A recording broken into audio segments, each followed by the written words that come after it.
Hello, welcome to Week in Review. It's another week and I'm glad to be here. My name is Martia Umar. I'd like to say again, welcome. On Week in Review, we take a look at some of the biggest stories that occurred in the last 7 days. And of course, we talk about conversation that raises a lot of dust, and that's what we'll be doing today. But we'll start with this one that talked about the nomination of Borno State's governor, Shettima, and it has continued to dominate discussions among different groups in the country over the 24 hours after the announcement. On the streets of Abuja, Nigerians remain religiously divided on the issue, as Luka Musa now reports. Take a look. The announcement of the ex-Borno governor ended speculations on the rumored same-fate running mate that APC flag bearer Bola Tinubu was favorably disposed to. It became public knowledge at an interaction session with reporters during the visit to President Buhari in Daura, Katsina State on Sunday by Tinubu and other leaders of the party. In a country where religion plays a major role in the life of an average citizen, the uproar that has followed the announcement of Shettima was not unexpected. I have nothing much to say about it, but to say both of them should rest with politics. Tomorrow is for young people. They should draw younger people, people that have blood in their system, people that can run up and down for Nigeria. That's what we're looking for. That's what we're asking for. They are our parents, so they should hear what we're saying. It is time for the youths to do something. So Kashim Shettima and Tinubu, mashallah, you fit each other, but then you guys should rethink that. Bring someone else. As a matter of fact, this is Muslim ticket. Muslim ticket, the way I'm seeing it, seriously, it's not gonna work. Especially the youth. The youth, what the youth need this time around, these people, they're old. These people are very, very old, you know. What we need now is to get a vibrant youth, at least from 60 years, or less from 40 to 60. There's nothing bad in it. We have to, at least in our, as a country, as in Nigeria, that is, you have to come to a times, understand that where you come from, the area that you belong, your sex, your age doesn't matter, but the competency. Are you getting me now? So, Tinubu picking Shettima, we should not talk it like say it's something that is outrageous or is against one ethnic background or not. Tinubu picking Shettima as a running mate is not a bad idea, but you know, it's high time Nigerians need to wake up to it's time that we look up to competency, not religion, tribe, nor any other ethnics. Let's look at the competency. Are these people competent to be our leader? Are they competent to make Nigeria a great nation? I think that is the right time we need to wake up and at least view that, yes, making it a better option. Despite the division, many are hopeful that the country remains an indivisible nation after the 2023 election have been won and lost. So now, it's still in reaction to the Muslim ticket. The Speaker of the House of Representatives, Femi Gbajabiamila, has described the choice of Senator Kashim Shettima as the running mate of the presidential candidate of the APC, as Siwaju Bola Tinubu Ahmed, as a wise decision. So Gbajabiamila expressed delight that Tinubu settled for one of the best hands for the job of Nigeria's vice president. A statement by the special advisor media and publicity to the speaker, Larry Lasisi, said Shettima has over the years proved his mettle as a progressive politician whose 8 years as governor of Borno State was a defining moment for the state. As a foremost banker, Gbajabiamila says Shettima has the right character and intellectual capacity to turn things around. Hence, having him as the vice president under Tinubu and under the presidency of Tinubu will be a masterstroke in the management of the economy. So the speaker called on Nigerians to support Tinubu Shettima ticket and other APC candidates for various elective offices during the 2023 elections. And meanwhile, the national chairman of the ruling All Progressives Congress, APC, Senator Abdullahi Adamu, has defended the decision of the party's presidential candidate, Bola Tinubu, to settle for Senator Kashim Shettima as his running mate for the coming 2023 general elections. So the chairman answered some questions from State House reporters Our correspondent, after leading members of the party's National Working Committee on a courtesy visit to President Muhammadu Buhari in a country home in Daura. That was during the Salah celebration. So Adamu said that the party had to agree on the strategic decision because of the reality of politics in Nigeria, stressing that nobody was out to promote Christian or Muslim ticket. He said Nigerians should not look at the ticket from a religious perspective, but rather from what the candidates can offer the nation. He expressed confidence in the ability of the party to achieve success. God doesn't do anything in vain. God must have a reason for having two of us, or two major persuasions, religious persuasions, to be in this country. And each of these groups have got people who have reason to believe they have a stake also. We've had time when Christians led this country. We've had time when Muslims not in the country. We can't deny that fact. We can't have what we want at a point in time, all of us agreeing to one thing. The fact of the matter is, we appreciate that the Christians are interested in it, no doubt about it. But the fact of the matter is, we are as practical as we can in this situation, and we do hope that people will see reason. Nobody is wanting to promote Christianity or Muslim ticket necessarily, but we have to face the reality of our politics in the country. And that's what exactly we're doing. And still talking about political matters relating to the 2023 elections, the presidential candidate of the new Nigeria People's Party, that is NNPP, Senator Rabiu Kwankwaso, has picked Bishop Isaac Idahosa as his running mate for the 2023 general elections. And the party announced the nomination on its official Twitter page on Thursday during the week, barely 24 hours to the expiration date for substitution of nominations. And Bishop Isaac Idahosa from Edo State is a senior pastor of God First Ministry, also known as Illumination Assembly, with its headquarters at Lekki Light Center, Ajah, Lagos. Idahosa was born in Minna, Niger State, where he and his siblings grew up. He had his formal education there and enjoyed scholarship up to the university level in Niger State. And away from political matters, Disima local government area, the headquarters of the area command of the Nigerian police in Katsina State, is where the slain assistant commissioner of police Aminu Omar operated until bandits killed him in an ambush a week before.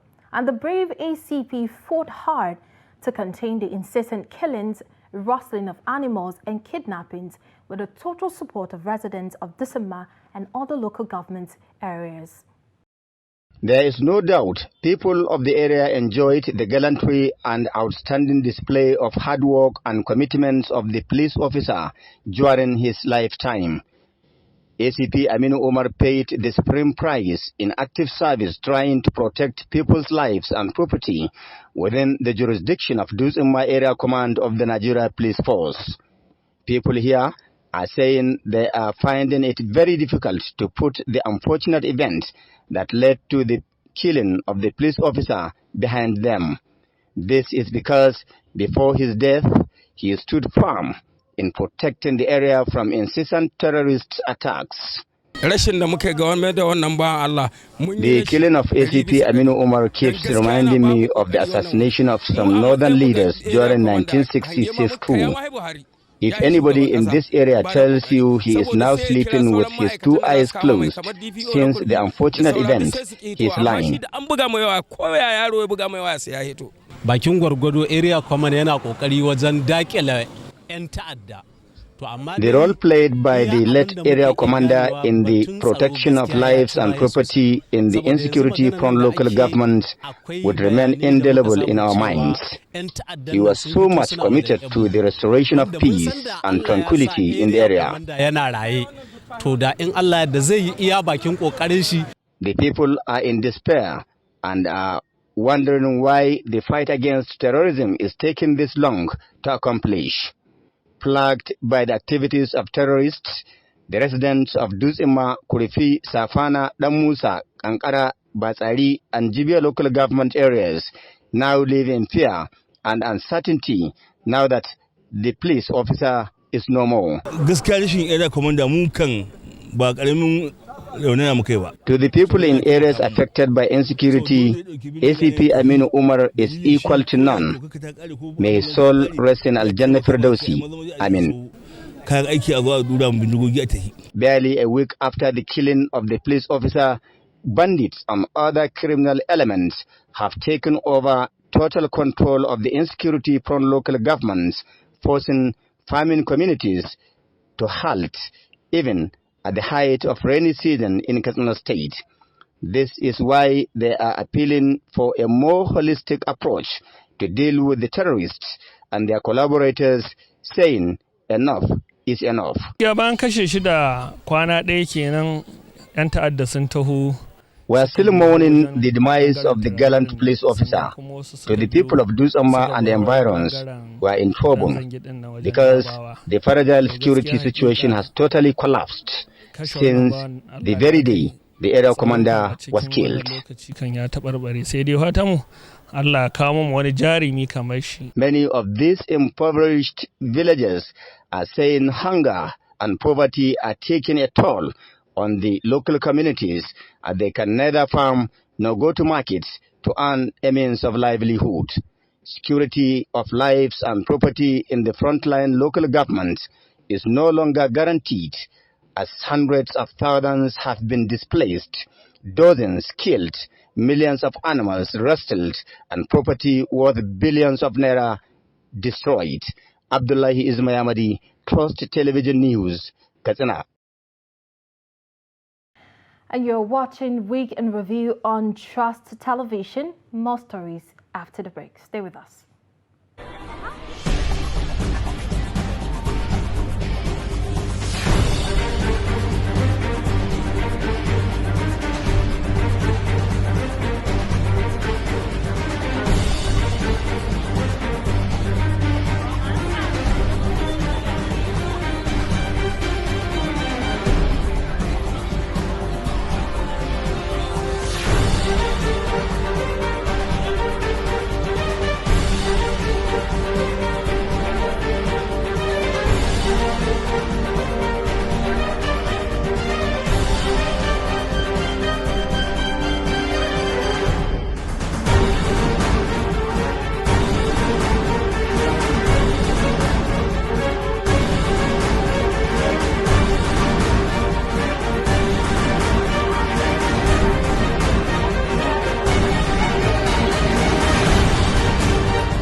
TV, documenting the Nigerian story.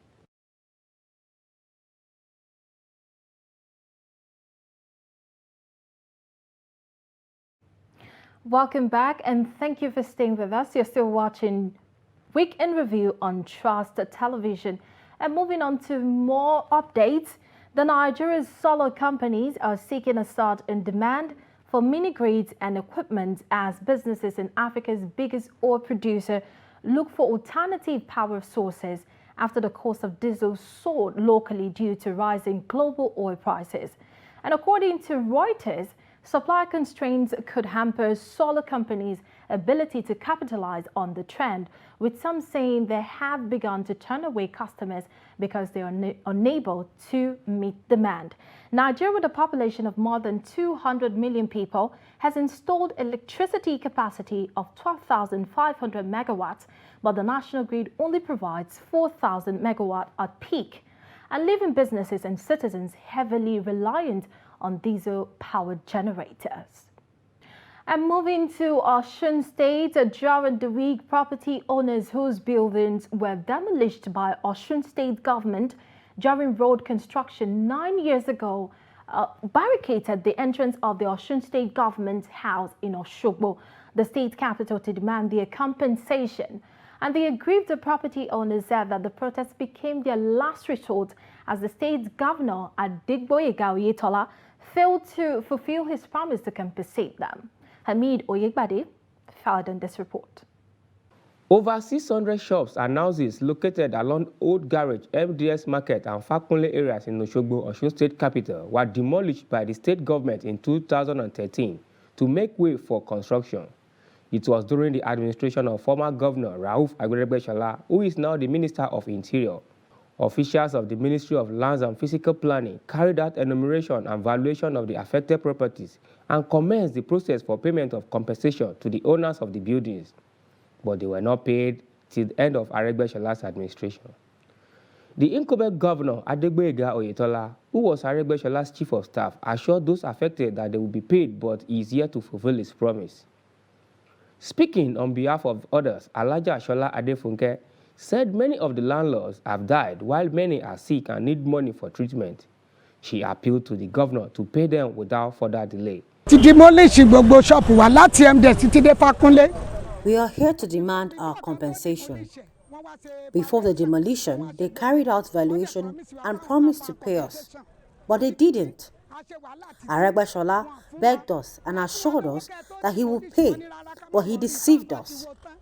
When Oyetola became governor, he told us that he would pay our compensation, but he didn't.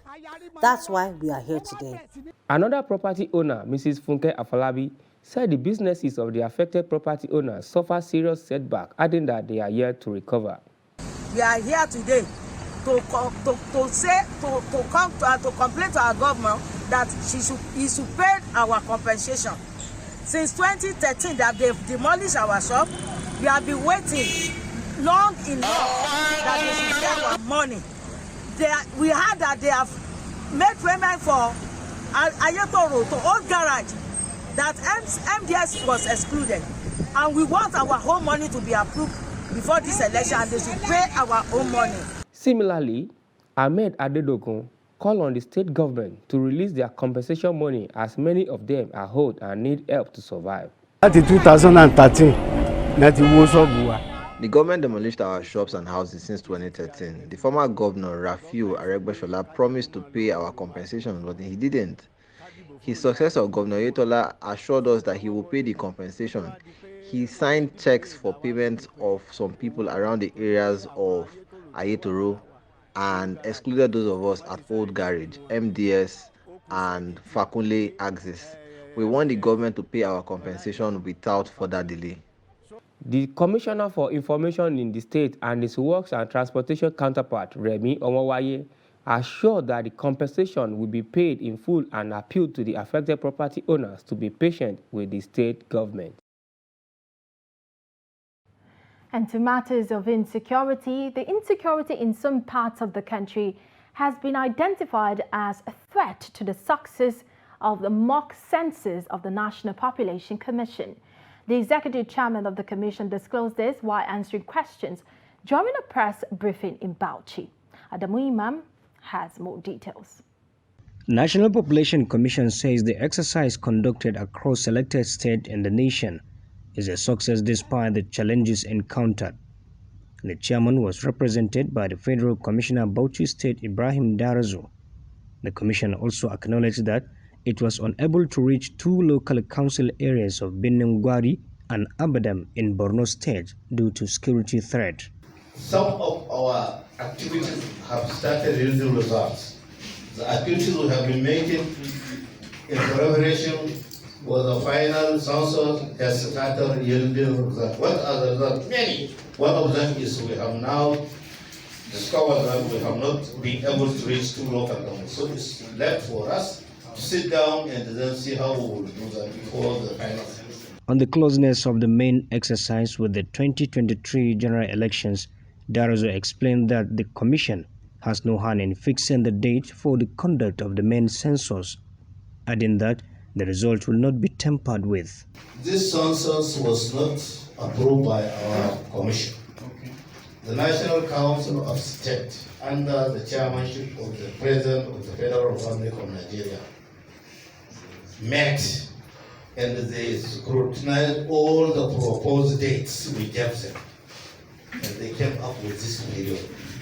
So it's something that the government has already calculated all, at least it has already enumerated the merits and demerits, the problems and the consequences. All this has already gone through, and at the end, they advise that this is the correct period that this census should be.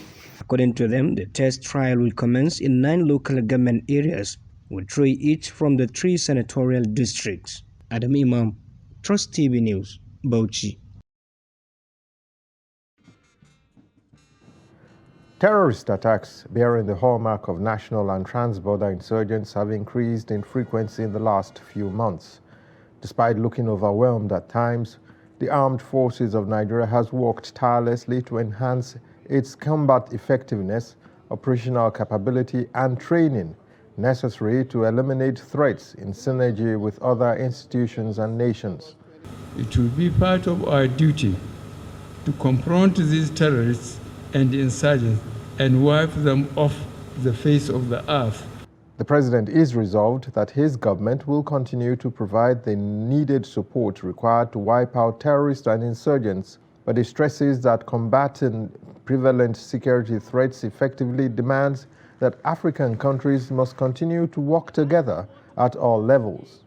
To this end, the ongoing collaboration of the armed forces of Nigeria, Cameroon, Niger Republic, and Chad in a multinational operation to combat the Boko Haram insurgency in the Lake Chad region has been productive and particularly commendable and successful. Commandant of the college, Air Vice Marshal Olurotimi Tuashe, explained that students from the college have been sufficiently trained and equipped to cope with most challenges in their career, with the staff and leadership skills acquired in the college. The college has laid a solid professional foundation for you to make timely and informed decisions. We also prepared you to fulfill all types of appointments in your grade. 111 Army officers, 69 naval officers, 42 Air Force officers, 10 students from paramilitary organizations and ministries, departments and agencies, as well as 15 international students completed the 48-week intensive training. Kainde Amodu, Trust TV News. Due to time constraints, we cannot bring you more updates, but remember to join us next week, same time, same station. For more updates, you can follow us across all our social media platforms.